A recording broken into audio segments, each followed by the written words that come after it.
Αγαπητοί φίλοι, καλησπέρα και για άλλο ένα Σάββατο είμαστε μαζί με την εκπομπή Παραψυχικά Φαινόμενα, με τον Θόδωρο Κωστή και τον Κέπλερ. Κέπλερ, δώσε μας πάλι μερικά πάρα πολύ ενδιαφέροντα θέματα για συζήτηση. Εδώ είμαστε πάλι και σήμερα. Γεια σας φίλοι και φίλες.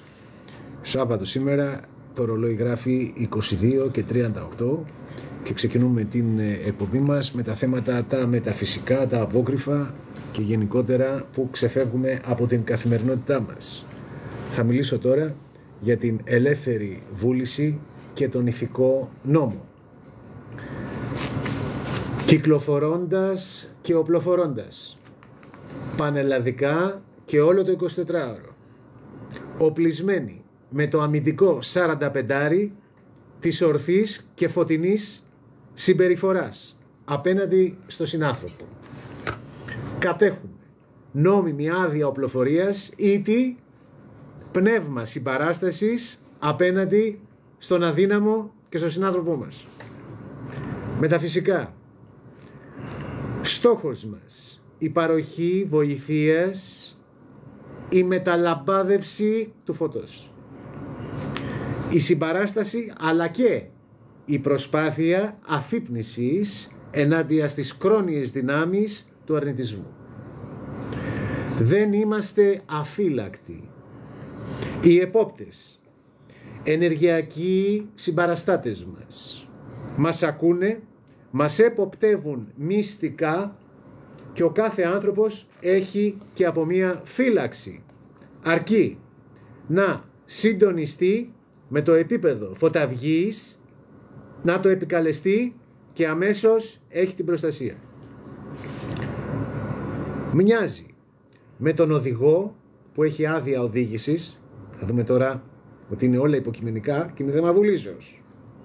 Ο οποίος οδηγός, θα λέγαμε ότι η άδεια οδήγησης είναι και αυτό μια άδεια οπλοφορίας, με εισαγωγικά ή και χωρίς. Έχουμε δύο περιπτώσεις. Έχουμε τον οδηγό, τον οποίο θα οδηγεί και νευριασμένος, θα τα πάρει που λέμε, τσαντίλας, θα ρίξει το αυτοκίνητο απάνω σε μια στάση με 30 άτομα, μεθυσμένος, άλυτης, κακοποιός οδηγείο, που θα περιμένουν το λεωφορείο. Και έχουμε το αντίθετο παράδειγμα, τον ευσυνείδητο άνθρωπο, ο οποίος θα σταματήσει να βοηθήσει κάποιο συνάνθρωπό του στο δρόμο που έχει πάθει λάστιχο. Που βλέπουμε εδώ δηλαδή ότι τα πάντα είναι θέμα βούλησης και τα πάντα μπορούν να χρησιμοποιηθούν σαν όπλα. Δηλαδή μπορείς, όπως το μαχαίρι, θα περάσουμε τώρα στο παράδειγμα αυτό, το μαχαίρι. Με το μαχαίρι μπορούμε να κόψουμε μια σαλάτα. Το πιο κλασικό παράδειγμα που υπάρχει. Αλλά είτε κόβει και το νήμα της ζωής. Βλέπουμε δηλαδή η χρήση είναι αυτή. Λοιπόν, τα πάντα μπορούν να χρησιμοποιηθούν με θετικό ή αρνητικό τρόπο. Τα πάντα γύρω μας είναι όπλα, τα οποία η βούλησή μας είναι αυτή που κατευθύνει το πώς θα εξελιχθεί μια κατάσταση προς το θετικό ή προς το αρνητικό. Μπορεί να είναι δηλαδή ένα όπλο, να είναι όπλο φωτός, φωταυγής και βοήθειας προς τον άνθρωπο. Και συνεχίζουμε. Κλείνουμε το θέμα σε λιγάκι. Εμείς είμαστε αυτοί που θα λάβουμε την ενέργεια, θα την μετασχηματίσουμε και θα πράξουμε κατά περίπτωση. Μεγάλη ευθύνη της ελευθερίας, η αξιολόγηση και ο ηθικός κώδικας είναι αυτά που ξεχωρίζουν. Αυτά που ξεχωρίζουν τους ήρωες, είτε μαχητές, από τους ιδεχθείς κακοποιούς. Δηλαδή τα πάντα μπορούν να χρησιμοποιηθούν για όποιο λόγο θέλουμε εμείς. Και έτσι κλείνω εδώ το θεματάκι μας, το εισαγωγικό θα λέγαμε, που είχε τίτλο «Ελεύθερη βούληση και ηθικός νόμος». Έτσι.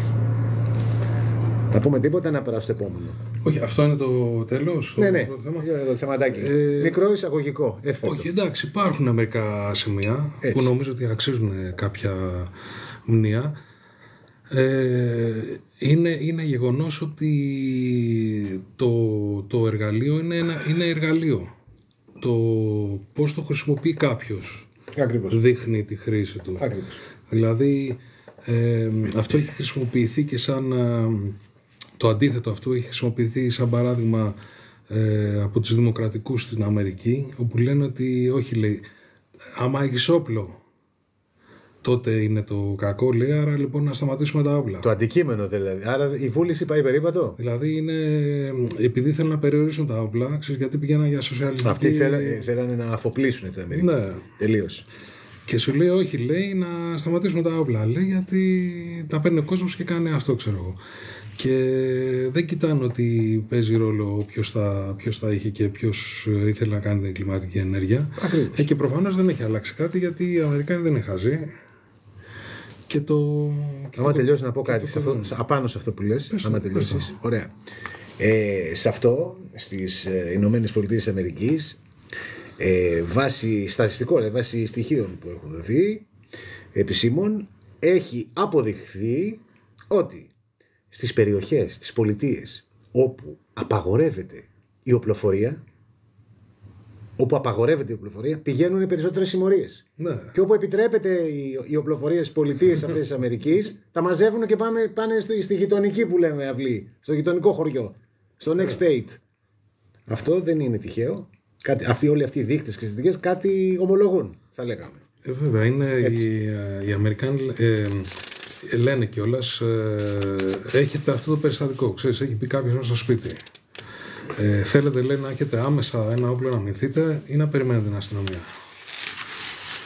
Δηλαδή, και όταν θα έρθει η αστυνομία θα είσαστε μαζί μας. Καλά, εκεί είναι και οι καταστάσεις πολύ προχωρημένες. Δηλαδή, εκεί μιλάμε για συμμορίες. Όπου εκεί πέρα, όταν κάνουν ταντού στα σπίτια που μπαίνουν σε κάτι βίλες, κάτι επάβλεις που έχουν εκεί, κάτι φάρμες οι Αμερικάνοι και αυτά, είναι κάποιες συμμορίες από 8 με 10 γκάγκστα και μπουκάρουν μέσα και είναι όλοι με AR-15 και M16 μπαίνουν μέσα. Και γι' αυτό έχουν δώσει και το δικαίωμα στους Αμερικάνους πολίτες να έχουν πολυβόλα.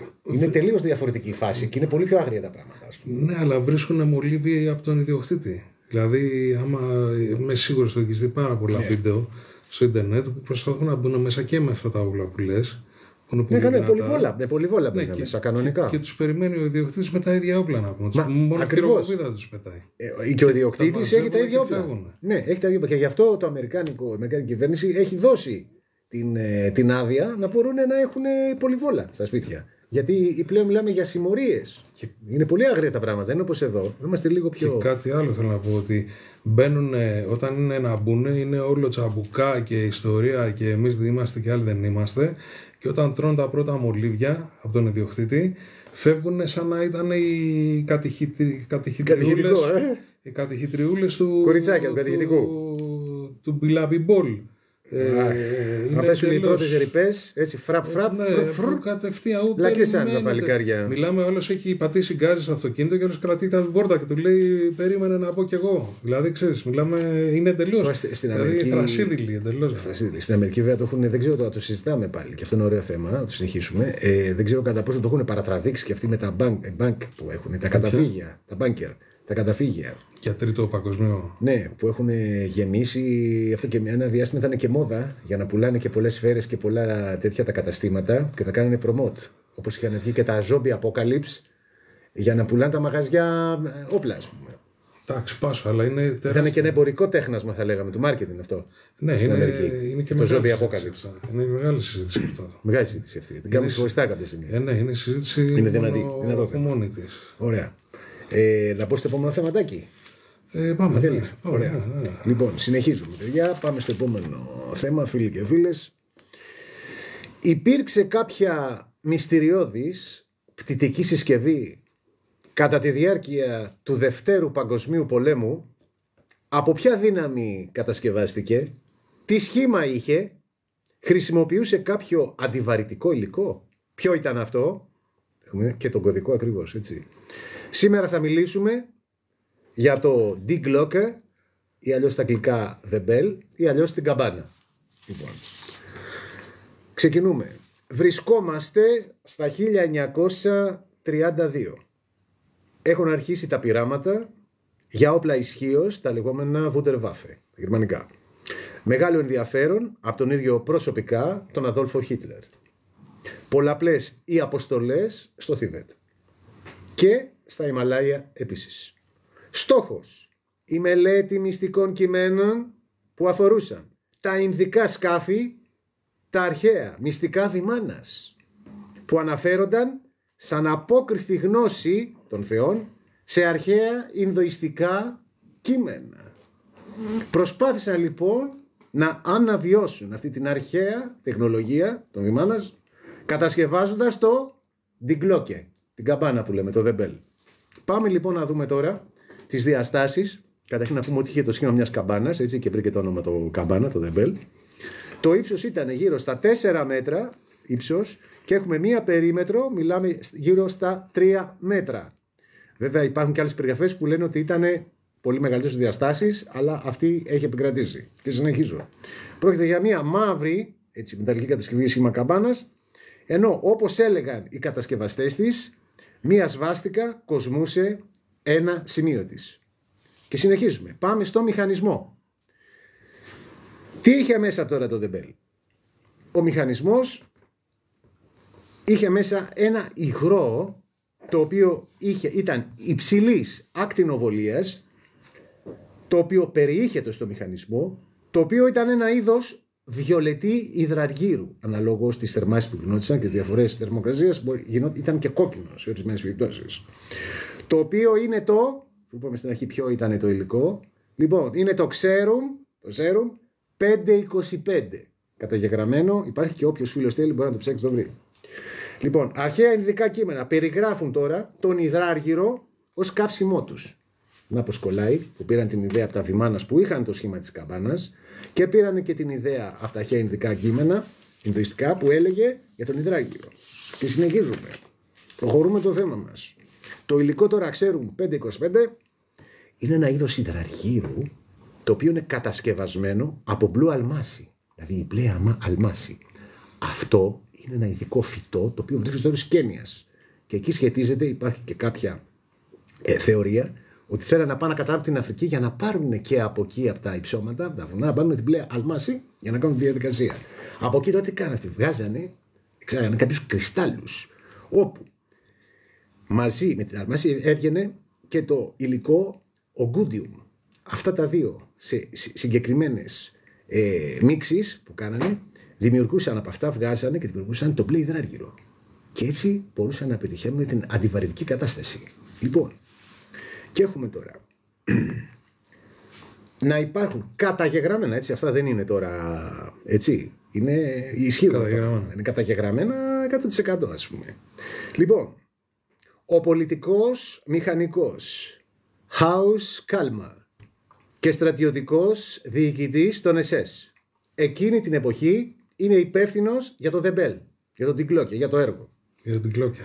Δεν γνωρίζουμε όμως, και αυτό τώρα μας βάζει σε υπόνοιες, για ποιο λόγο ο ίδιος μαζί με τους περίπου 60 συνεργάτες του προς το τέλος του πολέμου εξαφανίστηκαν. Με μυστηριώδες τρόπο. Έτσι. Εδώ πολλά μπορούμε να σκεφτούμε. Λοιπόν, το Xerum 525 είναι αποθηκευμένο τώρα μέσα σε 2 κινητήρες, εσωτερικά της καμπάνας τα λέγαμε, υπάρχουν 2 κινητήρες, οι οποίοι είναι δεξιόστροφοι και δημιουργείται μια τεράστια ακτινοβολία, παράγεται, όπου ό,τι υπάρχει γύρω χορτάρι καίγεται, τα ζώα έχουν πάρα πολλές παρενέργειες κτλ. Και κάποιοι επιστήμονες είχαν πάθει και μεγάλα προβλήματα, είχαν φύγει, που λέμε, έτσι, δεν είχαν πατήσει από τις ακτινοβολίες. Τώρα, εάν τελικά υπήρξε όλο αυτό το μυστικό project, θα είχε αλλάξει την έκφανση του Δευτέρου Παγκοσμίου Πολέμου ολόκληρου. Έτσι. Και έχουμε τώρα να λέμε ότι είναι μούφα ιστορία, που δεν μπορεί να είναι, γιατί εδώ υπάρχουν ονόματα και υπάρχουν έγγραφα που αδεικνύουν κάποιοι που έχουν εργαστεί, έτσι. Είτε δεν προλάβανε να βγουν στην παραγωγή αυτά. Καταλαβες, υπάρχει αυτό. Και λέμε τώρα, είναι τυχαίο που ο Αδόλφος Χίτλερ ομιλούσε για το Ράιχ των 1000 ετών? Εδώ μπορεί να κάνεις μία, αν είσαι και λίγο πονηρός, να το πιάσεις το θέμα. Μήπως, λέμε τώρα, ήθελε να βγάλει σε μαζική παραγωγή το δεμπέλ και άλλα ούφο, γιατί ξέρεις, σου ανήκει η όρεξη. Κάνεις ένα, έχεις άλλα 10 σχέδια. Και υπάρχει και πολλή ουφολογία σχετικά με τους Ναζί και τα λοιπά. Δεν ξέρουμε κατά πόσο αληθεύουν, αλλά λέμε. Είναι σκεπτικό. Λοιπόν, μήπως θα βγάλει και δεν πρόλαβε και θα έχει αλλάξει όλη η έκφραση του Δευτέρου Παγκοσμίου Πολέμου? Δεν ξέρουμε. Αυτά είναι κάποια ερωτήματα που μπορούμε να κάνουμε. Πάντως, αυτό που μπορώ να πω εγώ, έτσι, είναι ότι το δεμπέλ ήταν κάτι υπαρκτό, το τιγκλόκε. Έτσι. Αυτά. Και το τιγκλόκε το θέμα αυτό. Όχι, άλλο ένα πάρα πολύ ενδιαφέρον θέμα. Ναι. Σίγουρα υπάρχουν ένα σωρό έγγραφα σχετικά με αυτά που είπες. Σίγουρα αν είχες ένα τέτοιο σκάφος, Οπλικό σύστημα, θα μπορούσες να πολεμήσεις τους εθέρες με εντελώς διαφορετικό τρόπο. Καταρχήν δεν θα φαινόσαν τέτοιες ταχύτητες. Μιλάμε για ταχύτητες. Και επίσης νομίζω ότι αυτά μπορούσαν να σταματήσουν και να κάνουν όρηση. Άρα θα ήταν πολύ πρώτη της εποχής ένα αερούμενο τέτοιο αεροσκάφος. Άρα θα ήταν πραγματικά σαν συμβατικό όπλο, θα ήταν πραγματικά ένα game changer. Ξέρεις, Ένα game changer. μια αλλαγή παιχνιδιού. Σίγουρα. Τώρα με το μανδύα της επιστημονικής φαντασίας, Ναι. έτσι, έχουμε δύο μανδύες. Ο ένας μανδύας είναι επιστημονικής φαντασίας και άλλος είναι μανδύας φαντασίας. Πολύ γρήγορα για την επιστημονική φαντασία πρέπει να υπάρχει κάποια μηχανή Κάποια τεχνολογία. που δεν υπάρχει σήμερα, αλλά θα μπορούσε να υπάρχει αύριο. Ενώ η φαντασία δεν χρειάζεται να υπάρχει καν τέτοια μηχανή. Είναι riders, ξέρω. Μπορείς να ξυπνήσεις Χωρίς αύριο και να τεχνολογία. υπάρχει και να έχεις εσύ τη δυνατότητα να ερωθείς στο υπερπέρα φαντασία. Αλλά αν το πάρουμε με το μανδύα της επιστημονικής φαντασίας, δηλαδή να προσπαθήσουμε να βρούμε μια μηχανή που να μπορέσει να τα κάνει αυτά τα πράγματα, θα χρειαζόμασταν πραγματικά κάτι τέτοιο που είχαν σκεφτεί αυτοί, που να μπορούσε να κάψει κάτι για να μπορέσει να ανταπεξέλθει στη βαρύτητα. Ναι. Έτσι, δηλαδή να εναντιωθεί σε αυτή τη δύναμη. Να κάνει μια αντίθετη δύναμη, αντίθετες δύναμεις ακυρώνονται, άρα θα μπορούσε να αιωρηθεί. Ναι. Τώρα να το πάω λίγο πιο πέρα. Βεβαίως. Π.χ. για όλες τις ταινίες που έχουν σχέση με το διάστημα και που βλέπουμε ότι π.χ. στα διαστημόπλια, το έχουμε πει και αυτό και αρκετές φορές εκπομπές, Ναι. στα διαστημόπλια μπορείς και περπατάς. Δηλαδή π.χ. από τον Galactica έως το Alien, αυτοί που είναι μέσα μπορούν και περπατάνε. Θα σου πω και κάτι άλλο μετά, μόλις τελειώσει, για αυτό το θέμα. Θα το ξεχάσεις? Όχι, θα το θυμηθώ. Πες το.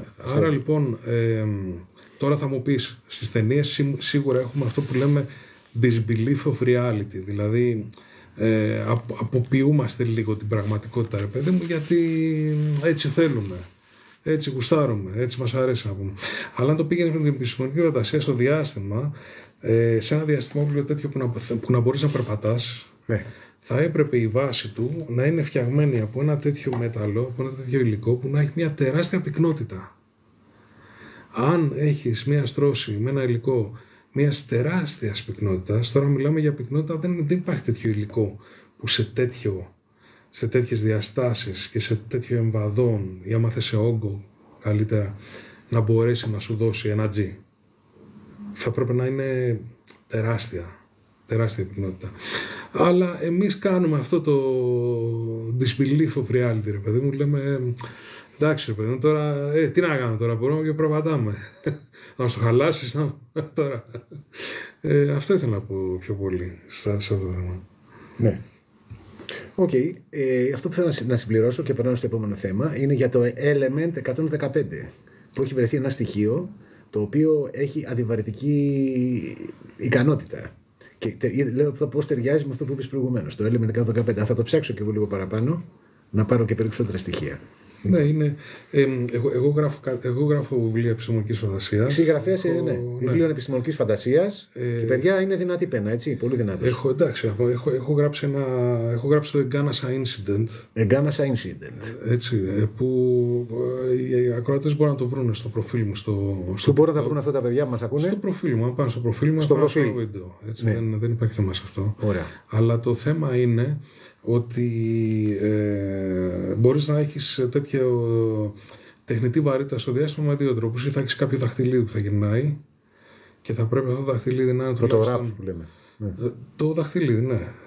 Οδύσσεια 2001 ναι. Ή ο Αριανός, The Martian, που έχουν και αυτοί ένα δαχτυλίδι για να μπορούν να έχουν τεχνητή βαρύτητα σε ένα σημείο του διαστημόπλοιου. Αυτό πρέπει να είναι τουλάχιστον κανένα χιλιόμετρο ακτίνα. Ναι. Και πρέπει να πηγαίνει πάρα πολύ αργά για να μην δίνει ζαλάδες. Άμα έχεις μικρότερη ακτίνα και αυτό πρέπει να πηγαίνει πιο γρήγορα για να κάνει το 1G, τότε θα έχεις ζαλάδες. Έτσι, άρα γι' αυτό βλέπεις και είναι τεράστια τα δαχτυλίδια αυτά.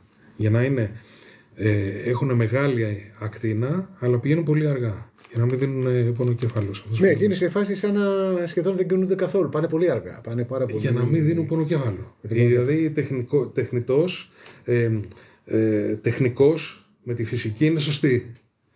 Δείχνουν μεγάλα δαχτυλίδια, τουλάχιστον 1 χιλιόμετρο ακτίνας, που πηγαίνουν αργά. Μάλιστα. Για να μην δίνουν πονοκέφαλο. Ή το άλλο είναι να βάλεις αυτό το υλικό που σου είπα, που έχει τεράστια πυκνότητα, είναι καθαρά επιστημονική φαντασία, δεν μπορεί να βρεθεί. Αυτό το έχεις χρησιμοποιήσει στο βιβλίο σου, έτσι? Το χρησιμοποιώ, ναι, σε μερικά βιβλία. Θα πω ότι έχεις γράψει και άλλα βιβλία, παιδιά, δεν είναι το μοναδικό. Έτσι. Και αυτοί είναι τουλάχιστον 2 κλασικοί τρόποι, ναι, που μπορείς να έχεις κάποιο επιστημονικής φαντασίας υπόβαθρο για να μπορέσεις να γράψεις. Να έχεις τεχνολογία με φαντασία μαζί, άρα επιστημονική φαντασία. Για να γράψεις ένα διαστημόπλαιο που μπορείς να περπατήσεις, να το δικαιολογήσεις. Ναι. Τώρα, την εποχή του Γαλάκτικα, θέλω να σε ρωτήσω ειλικρινά. Γιατί εμείς, όταν βρήκε το Γαλάκτικα, το ζήσαμε. Δηλαδή, ζήσαμε την πρεμιέρα. Λοιπόν, δεν μιλάω για το καινούργιο Γαλάκτικα που είναι χαζομάρα, μιλάω για το παλιό. Το παλιό, το original. Τότε εμείς το είδαμε πρεμιέρα. Το Πασόκ το Ορθόδοξο. Καμία σχέση. Λοιπόν, πες μου. Είχες ποτέ αναρωτηθεί γιατί μπορώ να περπατάω στο διαστημόπλαιο? Όχι. Εγώ όχι. Μου φαινόταν τελείως φυσικό. Ναι. Δεν το παρουσιάζανε. Ήταν τόσο φυσικό. Λέω εντάξει, έχουν τεχνολογία, ρε παιδί μου. Αυτοί δεν ασχολούνται. Δεν με ενδιαφέρει. Το φτιάξανε. Περπατάνε μια χαρά. Δεν με νοιάζει, ρε παιδί μου. Ναι. Λοιπόν, πάμε, έχεις κάτι? Έχω το επόμενο θεματάκι μας εδώ πέρα. Λοιπόν, φίλοι και φίλες, τώρα θα περάσουμε σε ένα θέμα πάρα πολύ σημαντικό, το οποίο σχετίζεται συναφές του Ντιγκλοκέ, του Δεμπέλ, του Δευτέρου Παγκοσμίου, αλλά σε κατάσταση τώρα, δηλαδή τρέχουσα. Λοιπόν, θα μιλήσουμε για το Μπομπ Λαζάρ και θα μιλήσουμε για το τι συνέβη στην Area 51 στην Νεβάδα και συγκεκριμένα στο υπόστεγο S4, Sierra 4. Λοιπόν, έχουμε τώρα τον Μπομπ Λαζάρ, ο οποίος είναι επαγγελματίας επιστήμονας με πρόσληψη από την NASA και έχει εργαστεί πριν από 15-20 χρόνια εκεί πέρα, και πολύ λέω. Αυτός είχε πρόσβαση και εργάστηκε σε αυτό το κόνσεπτ. Το κόνσεπτ αυτό τι ήταν? Ήταν η δημιουργία αντιβαρυτικού κινητήρος. Και μάλιστα ο άνθρωπος, για να μην τώρα ότι ξέρεις είναι παραμύθια, βγήκε προσωπικά ο ίδιος, έδειξε τα σχέδια και μίλησε on camera παρουσιάζοντας το project και συγκεκριμένα έκανε την ανάλυση του αντιβαρυτικού κινητήρος, πράγμα το οποίο το έχω πάρει και εγώ και θα το παρουσιάσω και στους φίλους να το δούμε. Έτσι, μιλάμε εδώ και έχω κάνει και ένα σχεδιάγραμμα το οποίο θα το δούμε μετά, δεν ξέρω αν περνάει από το βίντεο. Αυτό το σχεδιάγραμμα θα εξηγήσουμε σε λιγάκι. Το βλέπετε εδώ, το ανεβάζω στην οθόνη μας σιγά σιγά.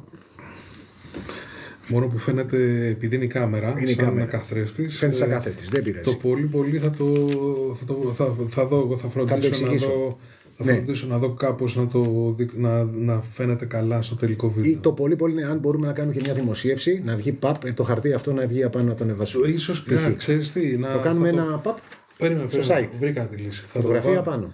Θα το βάλουμε δωρεάν στο patreon.com/greentor19. Πολύ λειτουργικό. Θα το βάλουμε δωρεάν όμως για τα παιδιά. Τώρα οι φίλοι τώρα μην πληρώσουν τίποτα. Δωρεάν. Εντάξει. Θα το βάλουμε εκεί στο Patreon. Είναι έτσι, είπαμε, είναι το σχέδιο. Το βαρυτικό σχέδιο της αντιβαρύτητος. Φαίνεται ανάποδα. Φαίνεται ανάποδα. Γι' αυτό θα το βάλουμε ίσια στο Skype. Ωραία. Λοιπόν, αναλύει μέσα τι έχει ο αντιβαρυτικός κινητήρας. Έτσι, απλά πράγματα κατανοητά. Δηλαδή σε φάση 1, 2, 3, τι κάνει το κάθε ένα. Λοιπόν, και ξεκινώ τώρα, θα το πω εγώ τώρα, το σπικάρω λίγο το θέμα, πάμε. Λοιπόν, ανάλυση του κινητήρα. Έχουμε. Σκεφτείτε έναν κύκλο. Λοιπόν, όπου αυτό είναι ο κινητήρας. Αυτός ο κύκλος, στο κέντρο του κύκλου υπάρχει ένας πυρηνικός αντιδραστήρας. Τώρα, έτσι, εδώ, πυρηνικός αντιδραστήρας στη μέση. Και έχουμε 3 κυλίνδρους, εδώ πέρα, 1, 2, 3. Σκεφτείτε το σχήμα της ραδιενέργειας κάπως δηλαδή, σε αυτές τις αποστάσεις. Ή το σχήμα της ειρήνης π.χ. έτσι, με 3 κύκλους, οι οποίοι, κυλίνδρους, συγγνώμη. Αυτοί τώρα οι 3 κύλινδροι είναι τοποθετημένοι έτσι ώστε να πράττουν κινήσεις 180 και 360 μοιρών. Γιατί θα δούμε γιατί σε λιγάκι, γιατί θα μας χρησιμεύσει αυτό. κάθε μία από αυτές τις θέσεις που είναι τοποθετημένη δημιουργεί και ένα gravity amplification. Στην ουσία αυτοί οι τρεις κύλιτροι, κάθε ένας από αυτούς είναι ένας gravity amplifier, έτσι, ένας βαρυτικός ενισχυτής. Έχουμε λοιπόν τον κύκλο που είναι έτσι το σχήμα του, έχουμε τον πυρηνικό αντιδραστήρα, το reactor μέσα, και έχουμε ένα κύλιτρο, δεύτερο κύλιτρο, τρίτο κύλιτρο, οι οποίοι μπορούν να πράξουν κινήσεις 180 έως 360 μοιρών, και δημιουργείται ένα gravity beam, μια βαρυτική ακτίνα, η οποία είτε αντιβαρυτικό κύμα, το οποίο όταν στοχεύσει σε κάποιο σημείο που θέλει να πάει, φεύγει όλο το διαστημόπλαιο και πηγαίνει προς τα εκεί. Δηλαδή είναι αντίθετη η τεχνική από αυτή τη πρόωση των τζετ, των πυράβλων, ας πούμε, των ρουκετών και αυτά. Είναι το αντίθετο. Εκεί στοχεύεις και πας. Και αυτό τι γίνεται, όπως είναι το UFO, έτσι, είναι εδώ πέρα η κοιλιά του, εδώ πέρα βρίσκεται ο κινητήρας, και αυτά που τα έχουν κατασκευάσει να πηγαίνουν έτσι προς τα εδώ. Δηλαδή από εδώ πέρα, σε αυτό το σημείο εδώ, γίνεται η σύγκληση, αυτά τα τρία στοχεύουν το σημείο και φεύγει με μεγάλη ταχύτητα. Στην ουσία κάνει μία πλεύση και πηγαίνει από το σημείο Α στο Β, γυρίζει, κάνει αυτό, γιατί παίζουν από μέσα με τους κυλίτρους και έχουν τη δυνατότητα 360 μοιρών στοχεύσεως. Οπότε θα το δεις και φεύγει έτσι. Λοιπόν, και αυτό ονομάζεται, όπως το λέει ο μεγάλος Bob Lazar, fly Bailey first. Δηλαδή όπως είναι εδώ το ούφο μας, δεν φεύγει έτσι, σηκώνεται λίγο έτσι και φεύγει έτσι στο πλάι. Λοιπόν, έχουμε την εστίαση, και αυτή η τεχνική ονομάζεται οδήγηση πλεύσης καλύτερα, ονομάζεται focus on destination. Δηλαδή στοχεύουμε τον προορισμό μας. Οπότε, και έτσι λοιπόν προς την κατεύθυνση στόχευσης και φεύγει προς τα εκεί. Λοιπόν, θα κάνω εγώ τώρα ένα πολύ γρήγορο, δεν πειράζει, εσύ είναι ανάποδα. Λοιπόν, έχουμε 1, 2, 3 και εδώ. Αυτό μαζεύει και φεύγει. Λοιπόν, και θα το δείτε αναλυτικά στο Patreon μέσα, να πούμε το Patreon μας. Είναι patreon.com, το slash είναι green door 19, πράσινη πόρτα 19. Και το μπαίνει ελεύθερο αυτό εκεί. Μπαίνει ελεύθερο, παιδιά. Μπαίνετε μέσα με την ησυχία σας. Αύριο μεθαύριο θα το βάλουμε. Οπότε είναι το βάλουμε. Και το βλέπετε, ας πούμε. Δεν ξέρω, εγώ τελείωσα με αυτό το θέμα. Τελείωσα με αυτό το θέμα. Οκ, κοίτα, η αντιβαρύτητα γενικά είναι ένα πάρα πολύ ενδιαφέρον θέμα, αλλά και δύσκολο. Έτσι, δηλαδή... Τώρα μιλήσαμε για έναν τρόπο. Τρόποι μπορεί να υπάρχουν δεκάδες κινητήρων. Όχι, απλώς αυτό που θέλω να πω εγώ είναι ότι από όλα τα βιβλία επιστημονικής φαντασίας που έχω διαβάσει, γιατί εντάξει δεν βάζουμε φαντασία μέσα αυτή τη στιγμή. Θα κάνουμε ένα διαχωρισμό. Βιβλία επιστημονικής φαντασίας που έχω διαβάσει, λίγα ασχολούνται με αντιβαρύτητα. Δηλαδή όλα έχουν μέσα ή κάποιο διαστημόπλιο που προφανώς χρησιμοποιεί τους κινητήρες του. Αυτό είναι δεδομένο. Δηλαδή το κλασικό. Λίγα, δηλαδή αν υπάρχει κάποιος φίλος που έχει διαβάσει κάποιο μυθιστόρημα που έχει μέσα καθαρά θέματα αντιβαρύτητας, θα ήθελα να μου το πει. Γιατί, εντάξει, και εγώ δεν μπορώ να διαβάσω τα πάντα, ούτε είμαι παντογνώστης, αλλά από αυτά που έχω διαβάσει εγώ είναι πολύ δύσκολο θέμα. Τώρα, στην πλευρά της φαντασίας, αν το πηγαίναμε φαντασία, επίσης δεν πρέπει να υποτιμάμε. Όταν λέμε το μανδύα της φαντασίας, δεν εννοούμε ότι κάτι είναι εντελώς απίθανο να συμβεί. Είναι Μιχάουζεν. Ναι, μπράβο. Δηλαδή, Βαρός Μιχάουζεν. Έχουμε τους μύθους του Εσώπου εδώ πέρα να χαζογελάμε. Προσοχή. Φαντασία δεν είναι μύθος. Γιατί αλλιώς θα λεγόταν μύθος. Άλλο φαντασία και άλλο μύθος. Παραμύθι, γιατί και μύθος είναι ιστορία στην αρχαία Ελλάδα. Παραμυθολογία. Ναι, άλλο παραμύθι και άλλο φαντασία. Φαντασία είναι ότι μπορείς να κάνεις κάτι, αλλά δεν χρειάζεσαι τεχνολογία. Δηλαδή, ξυπνάς αύριο και ξαφνικά μπορείς να διαβάσεις σκέψεις των ανθρώπων. Δεν ξέρω πώς έγινε, αλλά είναι φαντασία. Έχει γίνει και ταινία με το Μέλ Γκίψον. Μπορούσε να διαβάσει σκέψεις των γυναικών. Έτσι. Έπαθε μία ηλεκτροπληξία και μπορούσε να το κάνει αυτό. Αλλά δεν χρειάζονταν κάποια μηχανή να το κάνει. Έτσι. Γιατί στην επιστημονική φαντασία αυτή η μηχανή χρειάζεται συνέχεια. Χρειάζεται συνέχεια. Έτσι. Γι' αυτό ο Μέλ Γκίψον είναι φαντασία. Τώρα με τη φαντασία Αντιβαρύτητα, εγώ το μόνο που έχω διαβάσει είναι αστρικές προβολές. Δηλαδή να μπορείς, δηλαδή έτσι σε ενεργειακό ψυχικό παιδί. Έτσι φεύγει. Όχι σε υλικό. Ναι, έτσι φεύγεις, δεν σε επηρεάζει καν η βαρύτητα, δεν έχεις θέματα βαρύτητας. Επίσης θα ήθελα να πω εδώ ότι μερικές φορές αρκετοί μπερδεύουν λίγο το θέμα των φωτονίων που είναι entangled. Ξέρεις, στην κουαντική φυσική που λες ότι δύο φωτόνια είναι περιπλεγμένα, άρα λοιπόν ό,τι παθαίνει το ένα παθαίνει το άλλο, ανεξάρτητα από απόστασης στο Αλφα Σεντσούρι και τα λοιπά, ξέρω εγώ.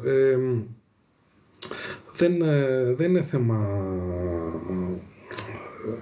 Δηλαδή όταν τα δύο φωτόνια αυτά τι γίνεται, μπορείς να το δεις σαν ένα κύμα ηλεκτρομαγνητικό. Δηλαδή έχει την κάθετη και την οριζόντια συνιστόσα.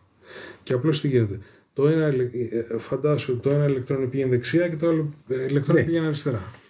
Και αυτά μπορούν να ταξιδεύουν έτσι σαν αγωνία στο υπερπέραν και ξαφνικά η κατάσταση του ενός είναι περιπλαγμένη η κατάσταση του άλλου, άσχετα αν είναι σε πολύ μεγάλη απόσταση. Άρα η απόσταση δεν παίζει ρόλο. Η απόσταση δεν παίζει ρόλο, αυτό λένε. Έχω μια ερώτηση μετά. Ναι, πάμε.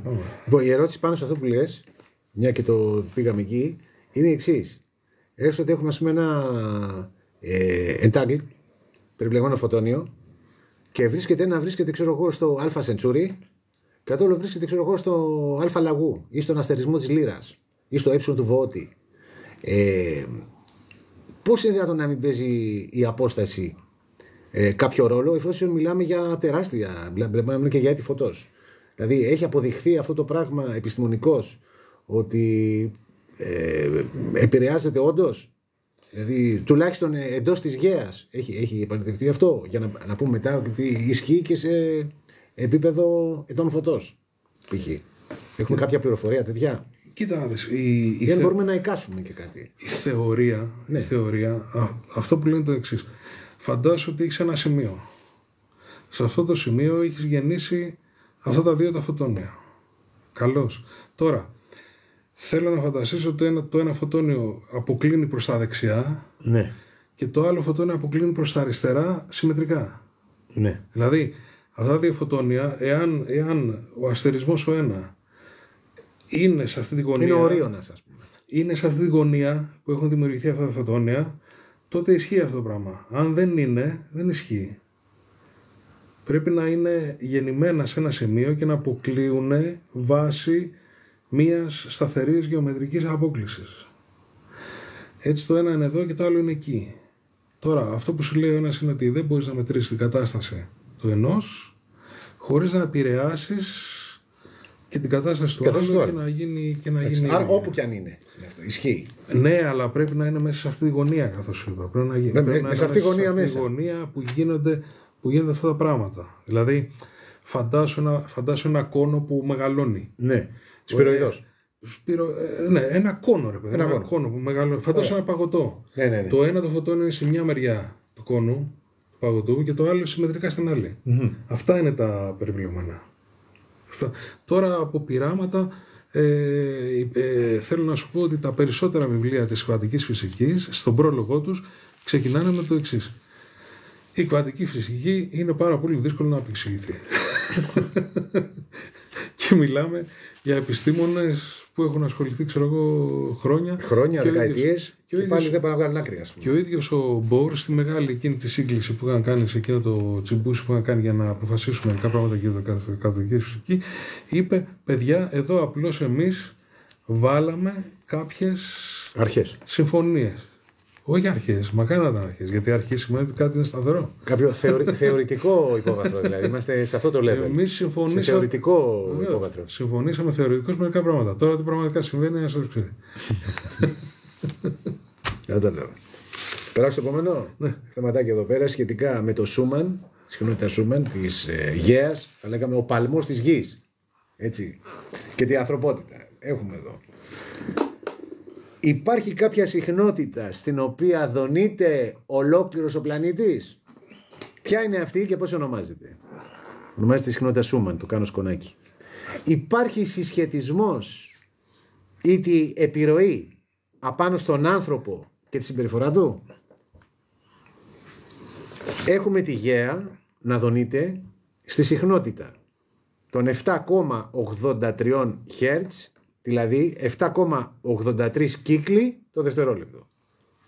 Έχει παρατηρηθεί τα τελευταία χρόνια μία αύξηση που είναι για άλλους στα 12, στα 13 και για άλλους στα 16 Hz. Από 7,83 δηλαδή έχουμε ανέβει πολύ. Εδώ πρέπει να συνυπολογίσουμε κάποιους επιμέρους παράγοντες αλλίωσης, έτσι, ή τη αύξησης, όπως θα λέγαμε την αύξηση της ηλιακής ακτινοβολίας. Δηλαδή αυξανόμενη ηλιακή ακτινοβολία αυξάνει και τη Σούμαν. Είτε το sporadic transmission θα λέγαμε, είτε το solar flux, κάποιες απότομες εκρήξεις ηλιακής ακτινοβολίας προς τη γη, όλα αυτά συνεισφέρουν. Ή ακόμα κοσμική ακτινοβολία υποβάθρου και γενικότερα ακτινοβολία από άλλους πλανήτες. Και συνεχίζουμε. Πώς μπορεί να έχει ανέβει τώρα η συχνότητα της Γαίας, η ειδόνησή της. Από ιονοσφαιρική επίδραση με μεγαλύτερα ανοίγματα, θα θυμίσουμε εδώ ότι η ιονόσφαιρα είναι από τα 60 χιλιόμετρα μέχρι τα 1000, λοιπόν, με μεγαλύτερα ανοίγματα της ιονόσφαιρας, είτε το χρονικό σημείο του έτους πάνω στο οποίο γίνεται η μέτρηση, καθώς και την απόσταση από το μεσημβρινό. Λοιπόν, έχουμε πώς αυξήθηκε τώρα αυτή η δόνηση της Γαίας. Άλλο ένα. Την επίδραση από ηλεκτρομαγνητική παρεμβολή συσκευών, βλέπε Wi-Fi, βλέπε των σπιτιών, θα μου πεις είναι μικρά, είναι λίγα, ξέρω εγώ. Θα σου πω τις κεραίες μεγάλης κινητής τηλεφωνίας. Έτσι. Θα σου πω ακτινοβολίες τεράστιες που βγαίνουν από κεραιόνια που λέμε 10 μέτρα και 30, κάτι φοβερά πράγματα. Και θα σου πω και το εξής, ότι μιλάμε και για τα κινητά που κάθε μέρα γίνεται χρήση και τσούκου, πεις να πέστε και μικρή, ναι, αλλά άλλο το 2,4 και άλλο το 5G που έχουμε πει τώρα, και μιλάμε εκεί πέρα ότι έχουμε ανέβει και έχουμε πάει και σε άλλα πράγματα ακτινοβολή στα 28 GHz, και μιλάμε τώρα ότι λες τώρα θα ψήσω το κεφάλι μου σε φούρνο μικροκυμάτων ή θα προχωρήσω. Δεχόμαστε τρομερές ακτινοβολίες. Και βάλε τώρα 10 δισεκατομμύρια, βάλε όλο τον πληθυσμό της γης, 8, και πολλαπλασίασε με τα Wi-Fi του καθενός και όλη μέρα με το κινητό στο χέρι, να δεις τι αύξηση και τι επιβάρυνση και τι αρνητικότητα υπάρχει απάνω στη Γαία. Και συνεχίζουμε. Μεταφυσική ανάλυση τώρα το ανοίγουμε το θέμα. Πάμε πιο δυνατά. Τα 7,83 κύματα τα χέρια μας είναι μια κατάσταση ηρεμίας που δονείται η Γαία, μια ξεκούραση, και είναι μια κατάσταση του ύπνου που λέμε λίγο πριν κοιμηθούμε, γιατί κατεβαίνουμε και πιο κάτω για να κοιμηθούμε και γύρω στα 6. Αλλά τα 7,83 έξις είναι αυτή η αγαλίαση, η ηρεμία, η χαρά. Λοιπόν, όσο πιο πάνω όμως κινούμαστε από τα 7,83, και αυτό είναι τώρα πάρα πολύ σημαντικό, τόσο περισσότερη δραστηριότητα είναι αυτή που κάνουμε και πηγαίνουμε κόντρα στη βιολογική μας ταυτότητα, στη βιολογικό μας τρόπο που ζούμε, πώς είμαστε κουρδισμένοι να ζούμε. Λοιπόν, και ξεφεύγοντας τώρα και συνέχεια ανεβαίνοντας, έχουμε υπερβεί την δραστηριότητα, που είμαστε σε μια δραστηριότητα έτσι δυνατή και τα λοιπά, έχουμε το άγχος και αυτά, έχουμε περάσει στην υπερδραστηριότητα και έχουμε περάσει σε επιθετική συμπεριφορά. Και βλέπεις ο ένας πάνω να βγάλει το μανταλούν. Εκλάει και εγώ. Και συνεχίζω. Κινούμαστε δηλαδή, από 3 πραγματάκια και κλείνω. Κινούμαστε δηλαδή υψηλό ακτινοβολούμενοι σε αφύσικο βαθμό. Συνεχίζω. Πράττουμε εξαναγκαστικά, ό,τι κάνουμε είναι αποτέλεσμα βίαιης κατάστασης, δίχως κριτική ικανότητα, γιατί πράττουμε χωρίς να το πολύ σκεφτόμαστε, άρα δεν υπάρχει το φρένο που λέμε, να πατήσουμε το φρένο. Και λειτουργούμε με αυτοματισμούς. Και συνεχίζω. Μειώνεται η ποιότητα της ζωής σε βιολογικό ή φυσικό level, ενώ φαινομενικά βελτιώνει την ταχύτητα. Και όντως βελτιώνει την ταχύτητα, αλλά αυτό όμως είναι αντιστρόφως ανάλογο της ψυχικής υγείας, ξέρω, όλο αυτό το στρες, όλο αυτό που δημιουργεί κτλ. Και κλείνω επιλογικά το θέμα μου αυτό, ότι η επιστροφή σε παραδοσιακά μοντέλα διαβίωσης θα ήταν μια λύση. Ποιος όμως από εμάς θα ήταν διατεθειμένος να θυσιάσει τεχνολογία για να ζήσει παραδοσιακά? Αυτό είναι ένα ερώτημα. Και κλείνοντας, κάνω και δώσω και μια ωραία εικόνα τώρα έτσι για να έχουμε ένα ωραίο επίλογο. Όλοι θα θέλαμε να βρισκόμασταν σε ένα κάστρο. Με κιθάρες, κόκκινο κρασί και φώτα με πυρσούς. Χωρίς ρεύματα, χωρίς τίποτα. Αγκαλιά με νεράιδες, χορεύτριες. Αλλά πόσοι μετά από 1-2 ώρες, 3-5 ώρες, αφού έτσι τελείωνε ο ενθουσιασμός, ας πούμε, χορταίναμε, τρώγαμε, πίναμε, πόσοι μετά θα έψαχναν το κινητό τους να το βρουν και να δουν αν έχουν ίντερνετ μες στο κάστρο? Δηλαδή, αυτό θέλω να πω ότι είμαστε εθισμένοι σε μια κατάσταση και θα πρέπει να βρούμε τους τρόπους με τους οποίους να φέρουμε μια ισορροπία μεταξύ παραδόσεως και τεχνολογίας. Τεχνολογία την αγαπούμε, έτσι. Δεν είναι κάτι το οποίο είμαστε μονολυθικοί άνθρωποι. Αυτό είναι το θέμα. Συχνότητα Σούμαν και η επίδραση στην ανθρωπότητα. Έτσι. Αυτό θεματάκι μας. Καλώς, όχι, το έκλεισες κιόλας με το τέλος. Είναι εθιστική. Είναι εθιστική. Ναι, όπως και εδώ κάνουμε. Πόσα θέματα έχεις ακόμα? Θες να κάνουμε διαλυματάκι? Έχω ένα μεγάλο θέμα, αλλά να το πάμε δεύτερο μέρος καλύτερα. Θα πρέπει να το πάμε δεύτερο θέμα. Γιατί είναι μεγάλο, είναι η εισαγωγή στα ψυχόνια. Και έχει σχέση με το ταξίδι της ψυχής. Είναι super special, παιδιά, αυτό. Θα πρέπει να το πάμε στο δεύτερο μέρος. Ναι. Άρα λοιπόν κάτσε να κάνουμε. Θα μιλήσουμε για τα ψυχόνια από εδώ. Ναι. Άρα λοιπόν αυτό είναι το πρώτο μέρος της εκπομπής.